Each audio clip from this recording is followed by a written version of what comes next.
Hello students, in previous class I have discussed about the chapter, the last lesson, in which there was a boy named French who is narrator of the story and why he was not able to learn French language and what had happened to him that is described in this story. Name of the teacher was M. Hamel. He was very anxious to teach all the students, but unfortunately, it was the last day. After that, French will not be taught there, and only Germans will be taught. And the order from Berlin it had come that in Alaska and Lorraine, in two districts, only Germans will be taught. That's why it was the last lesson. M. Hamel was wearing beautiful green coat, frilled shirt. Generally, he used to wear on the day of prize distribution or inspection. And after that, it is described here the different old people, former mayor, former postmaster, and other people were sitting on back benches. They were feeling sorry. They came to bid goodbye to the teacher because he taught for because he taught for 40 years of his faithful service, and respect was shown to the teacher. While narrator was thinking of all this, his name was called. तो narrator French वह सब कुछ सोच रहा था, इसी बीच में उसका नाम बुलाया गया। अब उसे पढ़ करके सुनाना था, उसे पार्टिसिपल्स का जो रूल्स दिया गया था वह उसे सुनाना था। What would I not have given to be able to say that dreadful rule for the participle all through, made loud and clear and without one mistake. But I got mixed up on the first words and stood there holding on to my desk, my heart beating and not daring to look up. तो French अब participles का कुछ भी जानता नहीं था।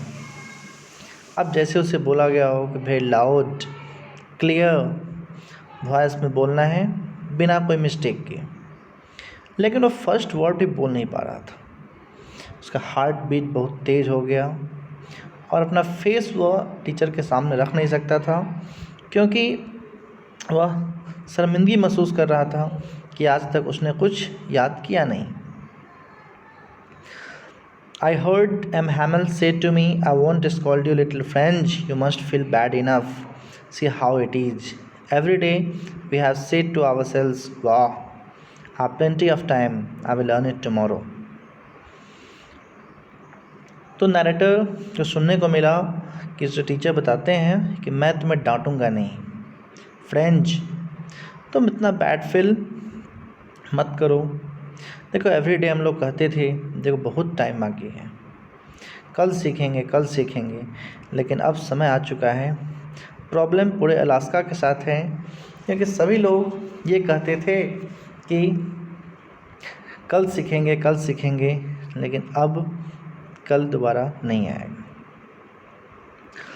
अब लोग बहाना बनाएंगे कि हम लोग फ्रेंच हैं, फ्रेंच पीपल के रूप में अपने आप को दिखाएंगे नहीं।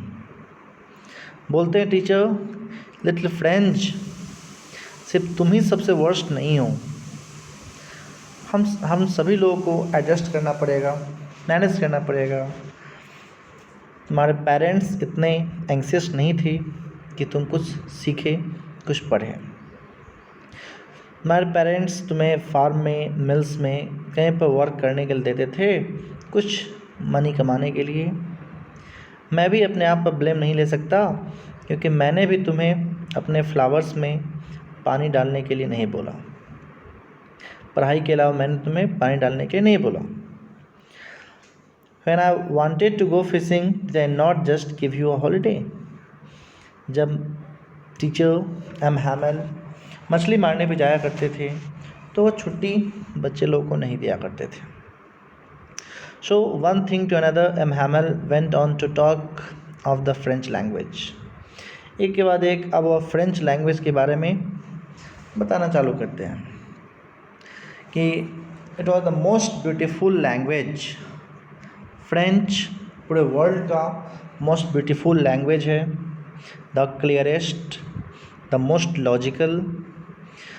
इसी के लिए हम सभी लोगों को इस लैंग्वेज का रिगार्ड करना चाहिए, कभी भूलना नहीं चाहिए, क्योंकि जब लोगों को इंस्लेव भी कर लिया जाएगा, गुलाम बना लिया जाएगा, वहाँ पर भी लोगों को अपना लैंग्वेज ही काम देगा। और प्रिजन में भी अगर लोगों को बंद किया जाएगा, वहाँ पर भी उन लोगों को लैंग्वेज ही हेल्प करेगा, फ्रेंच लैंग्वेज ही हेल्प करेगा। इसके बाद टीचर ग्रामर ओपन करते हैं, लेसन पढ़ाते हैं। उस दिन नैरेटर फ्रेंच बहुत आश्चर्यचकित हो गया कि वो सब कुछ समझ में आ रहा था उसे। He said seemed so easy, so easy. अब इतना ईजी लग रहा था कि मत पूछो। अब इतना केयरफुली आज तक उसने कभी सुना नहीं था, या हो सकता है कि उसके टीचर इतने अच्छे से एक्सप्लेन नहीं किए हों, लेकिन उस दिन पूरे पेशेंस के साथ वह सुन रहा था और ऐसा सोच रहा था कि उसके टीचर जैसे कि सभी कुछ नॉलेज उसे प्रोवाइड कर रहे हैं एक ही बार में, जो उनके पास अवेलेबल है। After the grammar we had a lesson in writing. That day M. Hamel had new copies for us, written in beautiful round hand, France, Alaska, France, Alaska. तो ग्रामर पोर्शन के बाद राइटिंग सेक्शन पढ़ाया हुआ।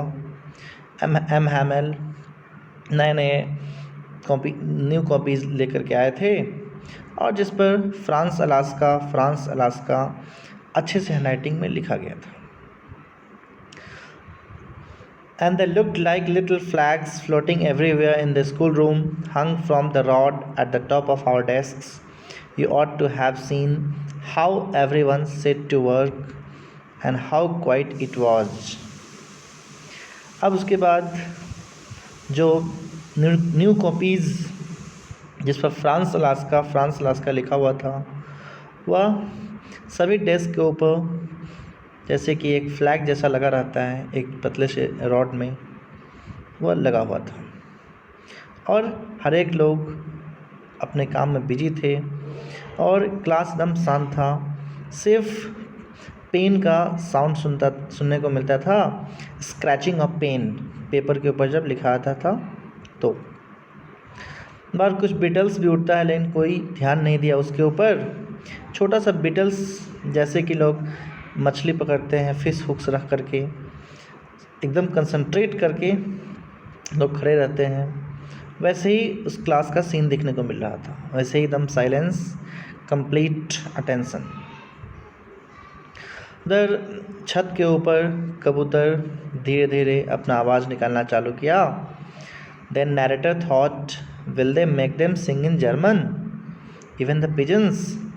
क्या कबूतर भी अब German में गाएगा? Whenever I looked up from my writing, I saw M. Hamel sitting motionless in his chair and gazing first at one thing, then at another, as if he wanted to fix in his mind just how everything looked in that little schoolroom. जब कभी भी writing section के बाद narrator वह teacher के ऊपर ध्यान दिया, तो उसके टीचर वहीं चेयर के पास थे और लगातार कंसंट्रेशन के साथ नैरेटर भी पढ़ रहा था, और ऐसा लगा कि उसके टीचर सब कुछ उसके दिमाग में एक बार में डालना चाहते हैं। पिछले 40 साल से वो सेम प्लेस पर पढ़ाते आ रहे थे। उनका गार्डन जो बाहर था, खिड़की के बाहर क्लास रूम था, सब में कुछ ना कुछ चेंजिंग हो चुका था लास्ट 40 ईयर्स में। डेस्क एंड बेंच वो भी स्मूथ हो चुका था। गार्डन में वॉलनट ट्री था, वो पहले से टॉलर हो चुका था। होप वाइन जो एम हैमल के द्वारा लगाया गया था, वो भी विंडो से रूफ तक उतना टॉल हो चुका था। It must have been broken his heart to leave it all, poor man, to hear his sister moving about in the room above, packing their trunks. They must leave the country next day. अब उनकी बहन भी घर में packing कर रही होगी, क्योंकि नेक्स्ट डे इन लोगों को अलास्का डिस्ट्रिक्ट को छोड़ जाना है, कंट्री को छोड़ जाना है। बट फिर भी वह लास्ट डे भी पूरे इमोशन के साथ, पैसन के साथ वो पढ़ा रहे थे। He had the courage to hear every lesson to the very last. After the writing we had lesson in history. अब एकदम हिम्मत के साथ सभी बच्चे पढ़ते हैं। राइटिंग सेक्शन के बाद हिस्ट्री पढ़ाया हुआ, और बेबीज़ अपने आवाज़ में सेम्स वे में रिपीट करके पढ़ना चालू करते हैं, बा बे बी बो बू। Down there at the back of the room, old Hodger had put on his spectacles and, holding his primer in both hands, spelled the letters with them. You could see that he too was crying. His voice trembled with emotion. It was so funny to hear him that we all wanted to laugh and cry. अब last bench पर old हॉजर बैठे हुए थे। अपने चश्मे के सहारे वह उस प्राइमर पर लिखा हुआ पढ़ रहे थे और लोगों को दिखा रहे थे। उनके वॉइस भी इमोशन से पूरा भरा हुआ था, जैसे कि वो चाहते थे सब लोग कुछ सीख ले, कुछ जान ले। और सभी लोग सॉरी फील कर रहे थे कि टीचर जा रहे हैं, फ्रेंच पढ़ने को नहीं मिलेगा। इसी बीच में चर्च 12 o'clock हो जाता है और चर्च में प्रेयर चालू हो गया। Angeles means prayer starts. At the same moment, the trumpets of Prussians returning from drill sounded under our windows. M. Hamel stood up very pale in his chair. I never saw him look so tall. इसी बीच में प्रूसियंस ढोल drum पीटते हुए और drill से आ रहे थे और आवाज़ और नज़दीक आ रहा था। एम हैमल एकदम उदास हो गए और चेयर पर खड़ा होकर के ऊपर क्लास में देखते हैं।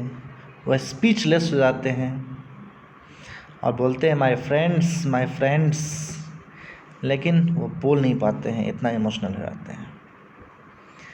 तब वह ब्लैक बोर्ड की तरफ जाते हैं, एक चौक उठाते हैं और तब वह एकदम लार्ज बोल्ड लेटर में लिखते हैं वाइव ला France, means long live France.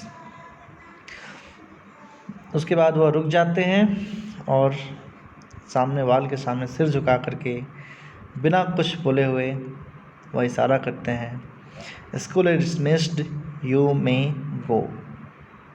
अब आप सभी जा सकते हैं। उसके बाद प्रूसियन सोल्जर्स लोग आएंगे और उस फ्रांस के अलास्का के सभी पार्ट में अपना शासन करेंगे। तो इस चैप्टर से ये मैसेज दिया गया है कि जब कुछ भी हमारे पास होता है तो हम लोग उसका रिस्पेक्ट नहीं करते हैं, उसके वैल्यू को नहीं समझते हैं, लेकिन जब वो ख़त्म हो जाता है तब जा कर के हम लोग को उसकी वैल्यू समझ में आती है। That's all from this chapter. Thank you.